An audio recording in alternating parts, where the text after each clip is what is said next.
Abramos a santa palavra de Deus, amados irmãos, no Evangelho de Lucas. Evangelho de Lucas, capítulo de número 2. Evangelho de Lucas, capítulo de número 2. Lucas 2.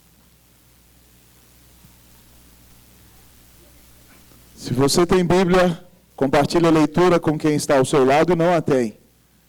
Evangelho de Lucas, capítulo de número 2. Lucas 2. Eu vou pregar somente um versículo para vocês nesta noite, mas para entendermos um pouco melhor, nós leremos a partir do versículo 36. A mensagem será fundamentada no versículo 38. Lucas 2, eu convido a igreja para que se coloque de pé. Vocês vão ler todos comigo o versículo 38 somente. Lucas, capítulo 2. Evangelho de Lucas, capítulo 2. Diz assim a palavra do Senhor. Havia uma profetisa chamada Ana, filha de Fanuel, da tribo de Azer, avançada em dias, que vivera com seu marido 7 anos desde que se casara, e que era viúva de 84 anos. Esta não deixava o templo, mas adorava noite e dia em jejuns e orações. Todos comigo. E chegando naquela hora, dava graças a Deus, e falava a respeito do menino a todos os que esperavam a redenção de Jerusalém. E chegando naquela hora, dava graças a Deus, e falava a respeito do menino a todos os que esperavam a redenção de Jerusalém. Falemos uma vez mais com o bendito Senhor. Pai Santo, nessa noite nós te adoramos. Nós te agradecemos, Senhor amado, pelo teu maravilhoso amor, pela tua grande bondade, ó Pai, em Cristo Jesus. Eterno Senhor, nós te bendizemos, porque nós recebemos o amor mais incomparável, o amor de fato incomensurável na pessoa do Filho. E hoje, Deus, nós queremos dizer para o Senhor que não estamos aqui neste lugar, ó Deus, buscando primeiramente agradar aos homens, mas nós queremos reconhecer a tua grandeza e atribuir ao Senhor toda a glória. Nós queremos te adorar em espírito e em verdade. Nós queremos, grande Deus, dar-te todas as graças, Senhor, dar-te todo louvor. Nós queremos nos aproximar de ti e conhecer-te mais.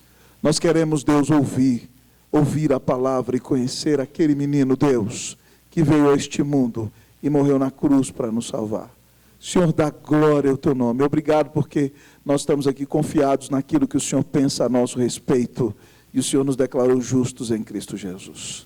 Ó Deus, enche o nosso coração de alegria, de paz, e ó Espírito Santo, toma a alma, o coração, a mente de quem prega, mas toma a alma, o coração, a mente, os ouvidos de quem ouve, para que haja exultação, pleno júbilo e alegria, somente no Senhor Jesus.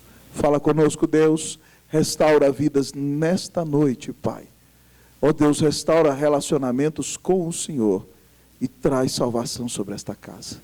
É o que nós te pedimos em nome de Jesus. Amém. Assentai-vos, queridos irmãos e irmãs. Um pouquinho mais de retorno, Netão, por favor. Em ambas as partes, se possível. Os que estão entrando, há lugar, todavia.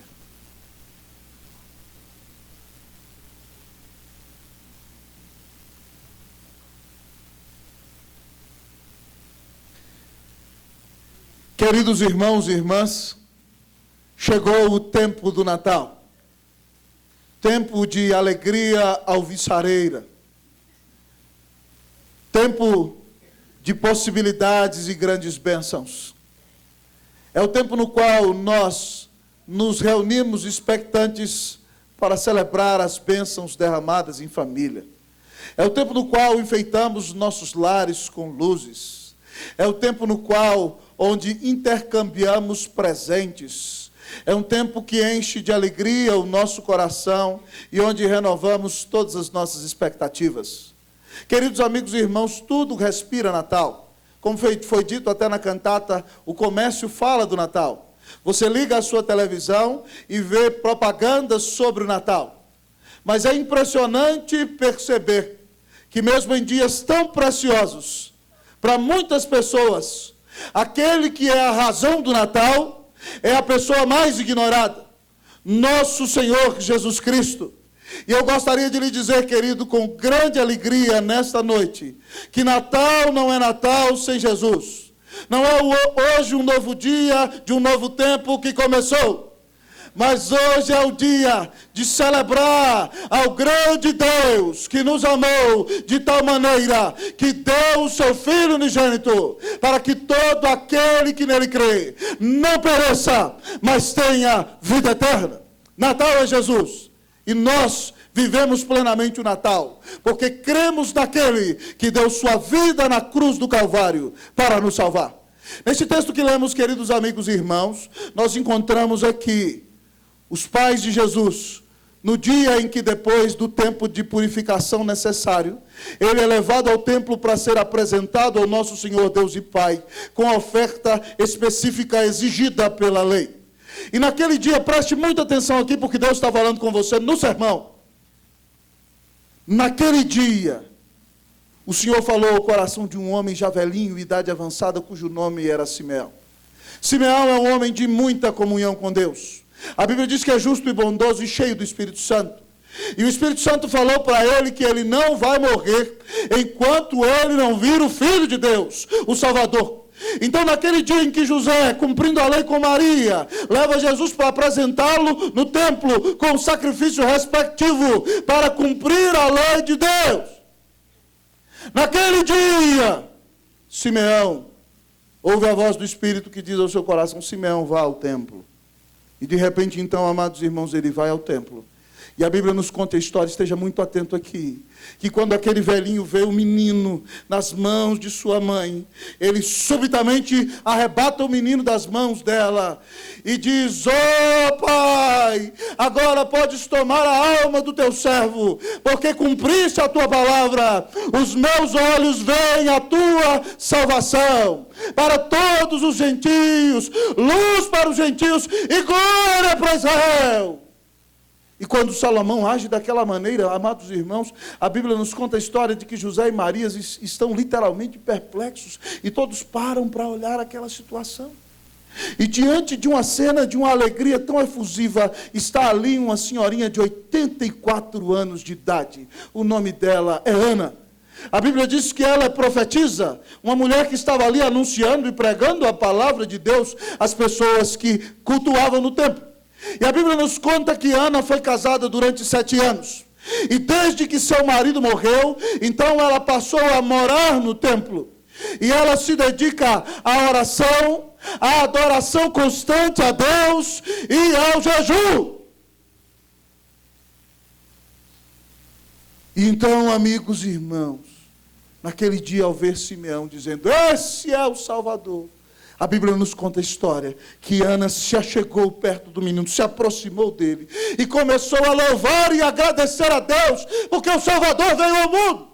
E de repente, então, queridos irmãos e irmãs, ela olha para aquelas pessoas do templo que estão esperando o Redentor, o Libertador, o Salvador de Israel, e ela diz: o Salvador chegou, o Messias está aqui, a esperança de Israel, aquele que veio nos perdoar dos nossos pecados, remir-nos da escravidão do inimigo, ele chegou. E ela começou a dizer a todos que o Salvador estava ali, e que o povo então se regozijasse e cresce nas grandes bênçãos dadas por Deus através de Cristo. Queridos amigos e irmãos, ao olhar para a atitude de Ana, eu quero pregar para você hoje sobre o tema: quando Cristo está presente. O que fazer quando Cristo está presente? E hoje o Senhor está aqui. A Bíblia diz que onde 2 ou 3 estivessem reunidos em seu nome, ali ele estaria, concordando em um caso de disciplina, quanto mais na adoração. Então, amados irmãos, o Senhor está aqui. E ele foi adorado e exaltado durante todo esse culto. E agora a minha grande pergunta para você é a seguinte: como você vai reagir nesta noite à presença maravilhosa de nosso Senhor Jesus Cristo? O que fazer quando Cristo está presente? Aproxime-se dele. O que fazer quando Cristo está presente? Aproxime-se dele. Versículo 38. Leia comigo. E chegando naquela hora, dava graças a Deus e falava a respeito do menino a todos os que esperavam a redenção de Jerusalém. E chegando naquela hora. Amados irmãos, a tradução nossa dá a impressão que Ana não estava no templo e apareceu ali aquela hora. Mas o verbo grego não quer dizer isso para nós. O texto já diz para nós que ela vivia constantemente de dia e de noite no templo. O que aconteceu foi que quando Simeão fez aquele grito de louvor público, a palavra no grego para chegando-se naquela hora, significa literalmente aproximando-se subitamente. Vendo toda aquela cena, Ana se aproximou subitamente e se colocou ao lado do menino. Ela viu que quem estava ali não era qualquer um, é o próprio menino Deus. É Deus feito homem sem deixar de ser Deus. E diante de uma cena tão inusitada, Ana não se dá o luxo de observar à distância, mas ela corre, amados irmãos, e subitamente ela se aproxima e se achega ao lado para ver aquele milagre, aquela maravilha que está diante dela. É o próprio Deus feito homem, que é aquele menino. Ana se aproxima de Jesus. O que fazer quando Jesus está presente? Aproxime-se dele. Queridos, nós precisamos nos aproximar do Senhor pela fé. Nós devemos de fato reconhecer que Ele é o Filho de Deus, que Ele morreu na cruz para pagar os nossos pecados, que Ele ressuscitou de sua tumba e que Ele promete salvação para todo aquele que se arrepende do seu pecado e da vida que tem vivido e que crê nele como único mediador entre Deus e os homens. Crê nele como Filho de Deus, crê nele como seu Senhor e Salvador. Oh, talvez você me diga, pastor, como me aproximar de Jesus? Creia nele. Entrega-lhe hoje o teu coração. Diga, Jesus, eu me atiro em teus braços. Tu és o Filho de Deus. Eu creio que tu morreste na cruz para me salvar. Ressuscitaste e vivo está. E hoje te peço que conduzas a minha vida desde agora e para sempre. O que fazer quando Cristo está presente? Corra! Rápido! Aproxime-se dele! Irmãos, isso é tão importante que um dos textos que lemos nessa noite nos conta a história dos grandes sábios do Oriente. Homens que viviam na região do Iraque e do Irã, da antiga Babilônia e da Pérsia. Eles são homens muito sábios porque conhecem a lei judaica. E eles sabem que há uma profecia em Números 24:17, que quando o Messias viesse, o Salvador, apareceria uma grande estrela nos céus. Porque diz: de Jacó procederá uma estrela, e de Israel se levantará um cetro.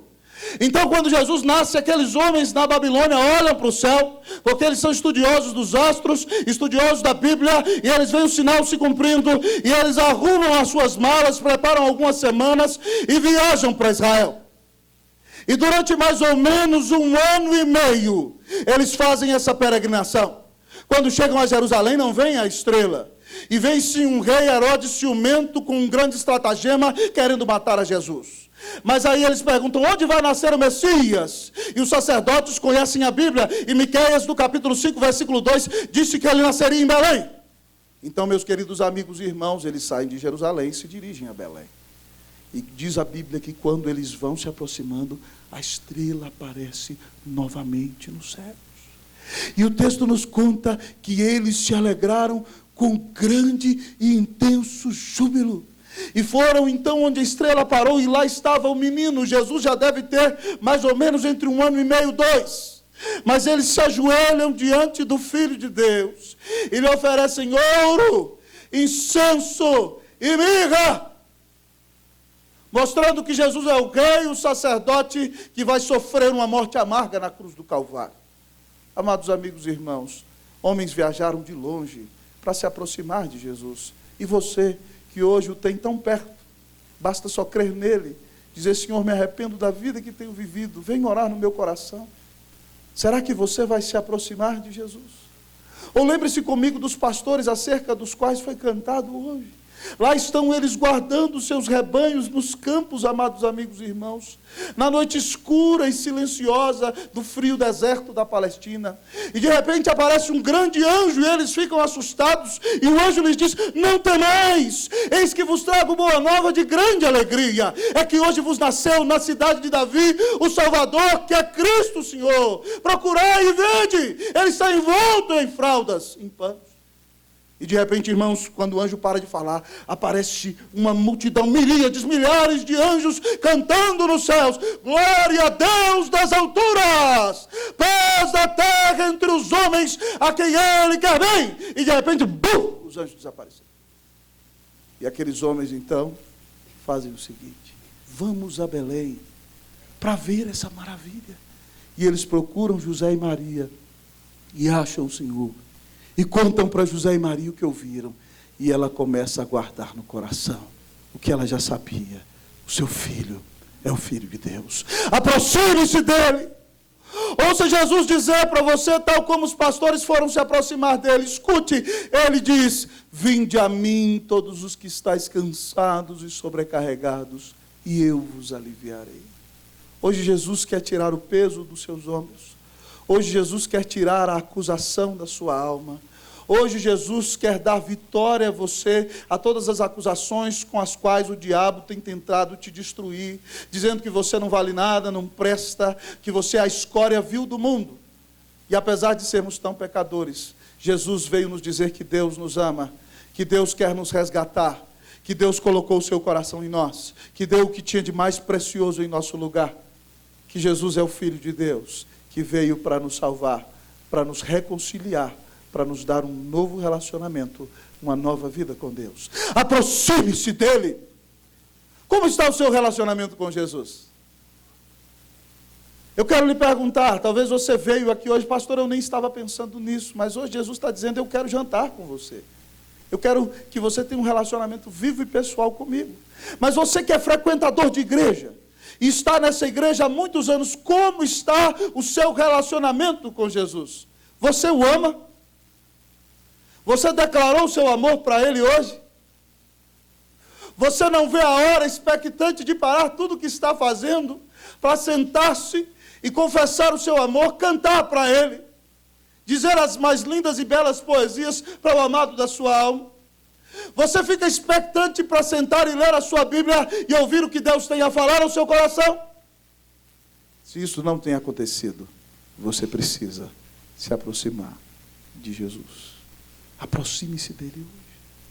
Hoje ele está dizendo: filho, eu quero que você tenha um novo relacionamento comigo. Arrependa-se dos seus pecados. Busque-me a mim e eu me mostrarei a ti. Eu quero encher a tua vida. Eu quero trazer alegria para o seu coração. Eu quero trazer um novo tempo para a sua alma. Aproxime-se de Jesus. Talvez tudo o que está acontecendo com você, todas as tragédias que você tem enfrentado, é só porque Deus quer chamar a sua atenção para que você se aproxime de Jesus. O que fazer quando Cristo está presente? Aproxime-se dele.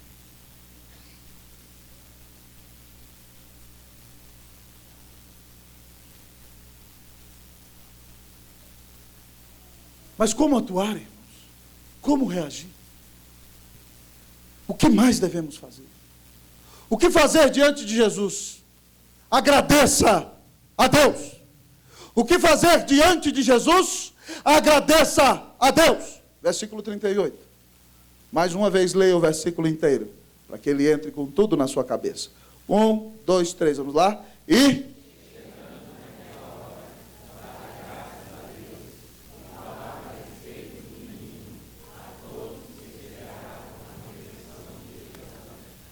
dava graças a Deus. Amados irmãos, a expressão usada para graças a Deus aqui no idioma em que a Bíblia foi escrita não é a expressão mais comum. Ela traz conosco a ideia não só de gratidão ou de uma boa palavra para Deus, mas é um reconhecimento pleno. Esse é o significado da palavra. Reconhecer plenamente. A ideia é que Ana, quando está ali diante do menino Deus, ela diz ao pai: pai, obrigado, porque o Senhor é fiel e é o Deus que cumpre a tua palavra.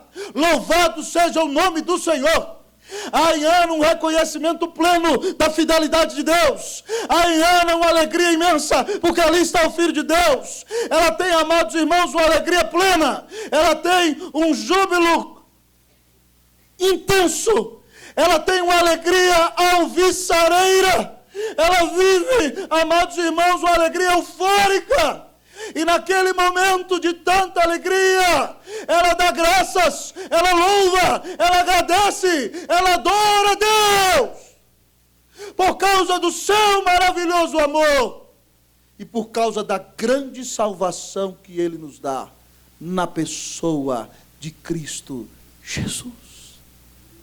Exulte no Senhor, alegre-se intensamente, agradeça a Deus, porque a Bíblia diz que eu e você merecíamos a ira do Pai. Por causa dos nossos pecados, nós merecíamos que a espada dos céus caísse sobre nós e acabasse com a nossa vida. Nós merecíamos o que a Bíblia chama de inferno, amados irmãos, o lugar da ira de Deus. Mas porque Deus é maravilhoso e mandou Jesus na cruz para nos salvar, todo aquele que nele crê será salvo e será perdoado. Então, hoje, você tem diante de si a maior de todas as bênçãos, o maior de todos os amores. Agradeça a Deus, louve a Deus, regozije-se em Deus, adore a Deus com todo o seu coração. Dê glórias a Deus.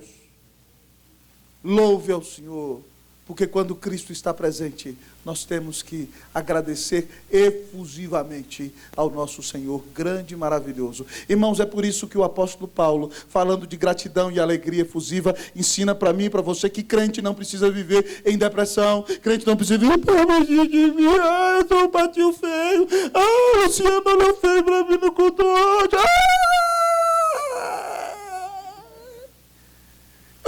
eu não vou mais na igreja porque o pastor falou muito duro semana passada.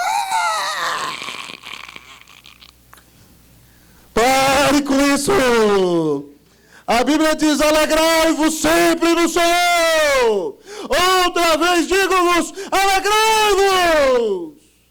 Quando você entende que nunca ninguém te amou como Jesus, quando você entende que Deus colocou o coração dele em você, quando você entende que Deus te tirou das trevas, das garras do diabo, da vida de pecado que você enfrentava, quando você entende que Deus te perdoou, te lavou no sangue de Cristo, e hoje quando Deus olha para você, Ele considera em você a justiça de Jesus.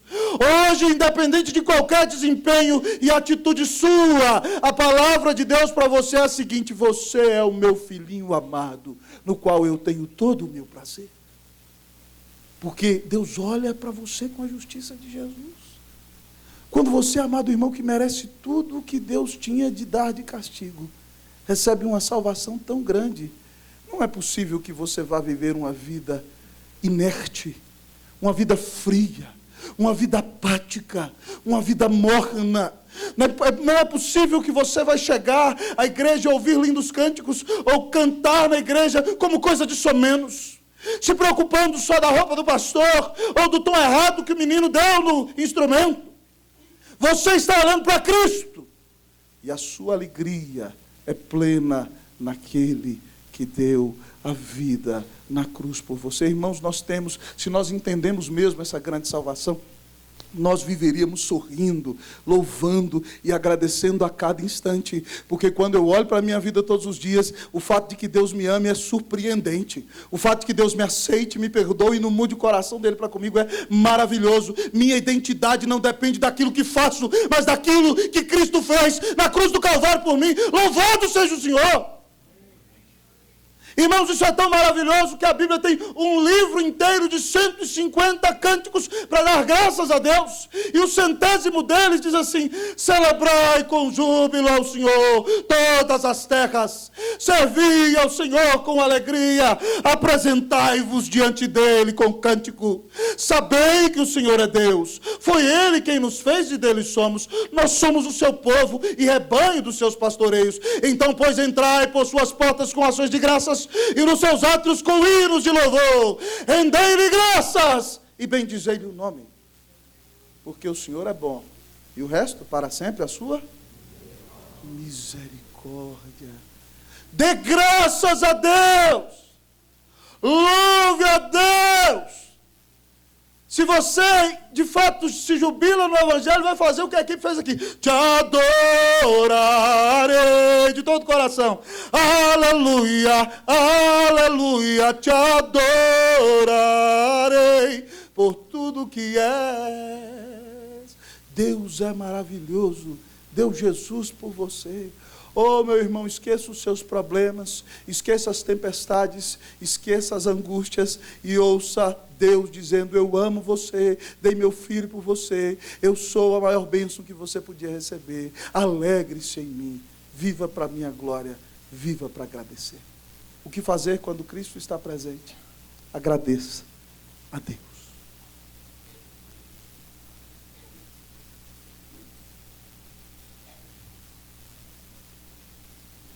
Você tem feito? Você que é membro de igreja, que senta aqui no primeiro banco, segundo banco, diácono, da esposa, o que você tem feito diante de Jesus? Qual tem sido a sua atitude todos os dias diante da presença de Jesus? O que fazer? O que mais? O que fazer? Se eu perguntasse para o diácono Daniel aqui, desse o microfone para ele, diante desse texto, Daniel, o que você acha que nós devemos fazer diante de Jesus? Não vou fazer isso não, tá? Não é terrorismo. O que fazer diante da presença de Jesus? Nós já ouvimos, agradeça a Deus. Nós já ouvimos, aproxime-se dEle. Mas o que fazer diante de Jesus, amado irmão? O que fazer? Pregue o Salvador. Pregue o Salvador. O que fazer diante de Jesus? Aproxime-se dele, agradeça a Deus. Vamos botar com A para ficar bonitinho também, vamos lá. Anuncie a salvação. O que fazer diante de Jesus? Anuncie a salvação. Vou perguntar, igreja cheia de vida, o que fazer diante de Jesus? Vamos lá? Anuncie a salvação. Versículo 38. Eu vou ler uma vez, você lê a segunda. E chegando-se naquela hora, dava graças a Deus e falava a respeito do menino a todos os que esperavam a redenção de Jerusalém. Vocês.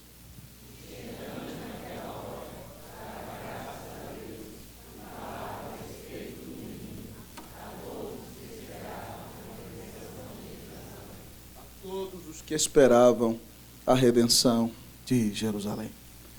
Irmão, você vive num país que teve uma cultura escravagista. Mas você nunca foi para o tronco. Talvez você conheça a história de algum dos seus descendentes que viveu numa senzala. Ou talvez você não saiba nem de nada disso. Talvez você nunca viu um tronco. Nunca viu um cadafalso.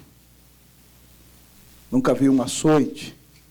Mas o povo de Israel é um povo escravo nos dias de Jesus. Eles são oprimidos pelos romanos. Os romanos não usam a extorsão só nas suas finanças. Se eles veem um judeu, soldado judeu, eles veem um judeu com algo que eles querem na rua, os soldados tomam e ninguém pode fazer nada. A situação é muito complicada, amados irmãos. Mas pior do que isso é que aqueles judeus e todo o povo e toda a história da humanidade são escravos do pecado. Escravos do diabo. E, amados amigos e irmãos, nessa noite, eu gostaria de convidá-lo a olhar para o seu coração e perceber daquilo que você tem sido escravo. O que tem te afastado de Deus? O que tem machucado o seu coração? O que tem te levado para longe do Senhor e da sua palavra? Irmão querido, querida irmã, o texto diz que Ana olha para aquele povo no templo e vê que todo mundo está esperando a redenção. A palavra redenção significa o preço pago pela libertação de escravos. Todos estão esperando a redenção de Jerusalém, amados irmãos. A redenção, a salvação do povo de Deus. E é nessa noite, então, que eu gostaria de lhe dizer que Ana se levanta e começa a dizer para aquele povo: não se desesperem. A morte não vai reinar para sempre. Nós não seremos sempre escravos. Deus vai nos libertar do jugo de Roma, mas vai nos libertar da escravidão do pecado. O Messias chegou. Eu imagino Ana reunindo o coro ali no templo. Cantai, exultai, o Messias chegou. Lá, lá, lá, lá, lá, lá. Claro que não foi desse jeito, né? Mas é a expressão do coração dela. Ele chegou, imagina as pessoas do tempo. Ei, presta atenção, aquele menino é um salvador. Ele veio para te livrar das trevas. Ele veio para garantir um lugar nos céus. Ele veio para te reconciliar com Deus. Ele será usado para a tua libertação. Ana anuncia que há um menino que é o mediador, que é o salvador, que é o único que pode nos levar à presença de Deus. Ela anuncia que a salvação, a perdão, a vida eterna, a alegria e paz. O que fazer diante de Jesus? Anuncie que Ele é o Filho de Deus. Ele disse, eu sou o caminho, a verdade e a vida. Ninguém vem ao Pai senão por mim. Ele disse que há um só Deus e um só mediador entre Deus e os homens, Cristo Jesus, homem. Paulo disse em 1 Timóteo 1,15, que Cristo Jesus veio ao mundo para salvar os pecadores, dos quais eu sou o principal. Cristo Jesus, meu querido irmão, Cristo Jesus, minha querida irmã, é o único caminho que pode te levar a Deus. Cristo Jesus é a ponte que Deus construiu para que você tenha um novo relacionamento com Ele. Cristo, só Ele é o caminho, é o único que te reconcilia com Deus. Como você, irmão, tem tratado o Senhor Jesus? Você tem anunciado a todos os rincões que Jesus é o Filho de Deus? Lá no seu trabalho, você se identifica como alguém que anda com Jesus? Você tem coragem de dizer que nunca ninguém te amou como Salvador? Você diz para aquela sua colega que está numa depressão terrível, pensando em tirar a vida dela, que de fato ela precisa mesmo de Jesus? Você diz para aquele seu amigo que está tendo uma grande crise do casamento, que se ele invocar Jesus, que se ele crer em Jesus, que se ele quiser obedecer a Jesus e caminhar com Jesus, a família dele pode ser restaurada?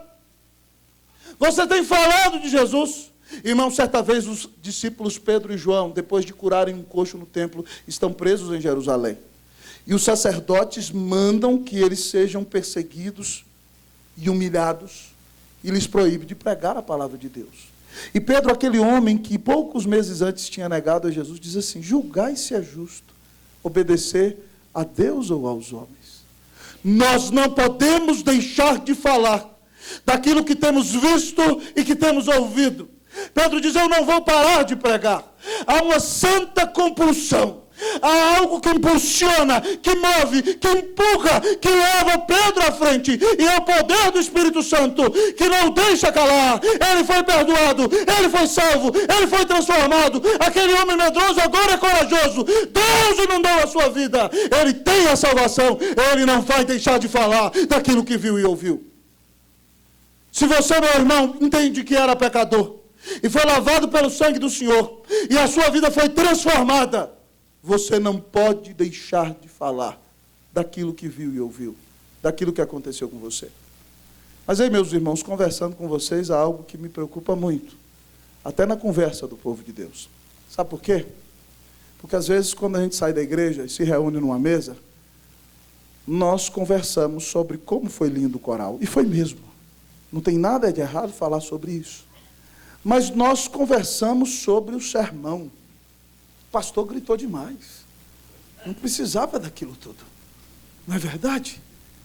Precisa sim, porque tem alguns que ainda ficam aí voando nas nuvens e ficam caminhando no meio da igreja. Como é que não precisa? Né? Mas, de repente, o pastor gritou demais. Não, e você viu aquela irmã? A roupa que aquela irmã está usando? Misericórdia. O senhor viu a cara daquele irmão que estava lá na frente da igreja? Está acontecendo alguma coisa com ele. Você viu a desafinada do rapaz que estava no instrumento? Que coisa horrível. Como é que ele faz um negócio daqui? Aí você senta e conversa sobre a igreja, conversa sobre os irmãos da igreja, conversa sobre os instrumentos da igreja, conversa sobre o pastor, conversa sobre os presbíteros, conversa sobre os diáconos, conversa sobre tudo, sobre o céu, sobre a terra, mas não fala nada sobre Jesus. Na sua conversa você não para e vira para o seu irmão, que Salvador maravilhoso é Jesus Cristo. Quando foi a última vez que você falou isso com o irmão? Você já parou para pensar que nós merecíamos o inferno e Ele nos salvou? Na sua conversa, irmão, Jesus te ama demais. Quantas vezes você falou isso na sua conversa? Quantas vezes você falou de Jesus? E sabe o que me preocupa nisso, irmão? Sabe por quê? Porque Jesus diz que da abundância do coração fala a boca. A boca fala do que o coração está cheio. E se eu nunca falo de Jesus, talvez o meu coração não tenha Jesus. Isso é muito perigoso. Porque se Jesus não está no seu coração, o que espera você é a ira eterna de Deus contra os seus pecados. Meu irmão, fale de Jesus.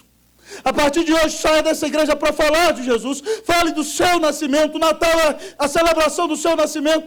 Fale do seu crescimento, como ele cresceu em graça e estatura, cheio do Espírito Santo, como ele falou com os doutores da adolescência no templo. Fale de sua vida, fale de sua pregação, fale de seus ensinos, fale de suas parábolas, fale de seus milagres, fale de sua morte na cruz para salvar o pecador, fale de sua ressurreição, fale de sua ascensão aos céus para estar à direita de Deus, fale que ele está lá nos céus orando por mim e por você agora, fale que um dia ele virá em um retorno glorioso. Fale que nós nos encontraremos com Ele, que Ele vai tirar o pecado da nossa vida, vai tirar todas as angústias do nosso coração, e nos enxugará dos olhos toda lágrima, e a morte já não existirá, e já não haverá mais luto, nem pranto, nem dor, porque as primeiras coisas passaram. Nós viveremos com Ele toda a eternidade. Fale sobre a sua aparência gloriosa. A Bíblia diz que ele tem os olhos como chamas de fogo, a voz como de muitas águas, o cabelo branco como a alva lã. Meu irmão, Jesus é glorioso. A Bíblia diz que você será como ele é. Meu irmão, como é que Jesus não está nas suas conversas? Como é que eu não posso ver Jesus nas tuas palavras? Se você entendeu o amor de Deus, se você foi lavado pelo sangue de Jesus, você não poderia ficar uma hora sequer sem mencionar o nome do maravilhoso Senhor que deu a vida na cruz para te salvar. Ana entende muito bem. Ela, a partir daquele dia, sempre falaria de que Deus é bom. É o Deus que salva o seu povo. Preste atenção em mim. Não preste atenção em ninguém andando. Em mim. Em mim.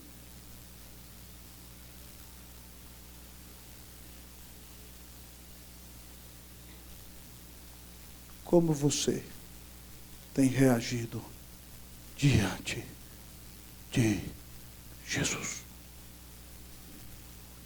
Quero lhe fazer uma pergunta nessa noite. Jesus está presente na tua vida? Você tem se aproximado dele? O seu coração hoje exulta em louvor diante do Senhor? Você não tem conseguido deixar de falar do seu grande Deus e Salvador, Jesus Cristo.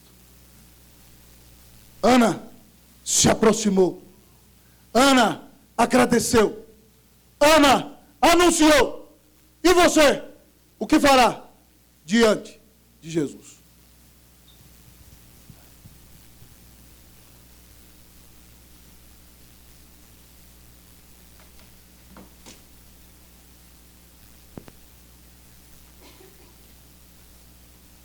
Quero convidar os músicos à frente, antes do coral cantar a última música.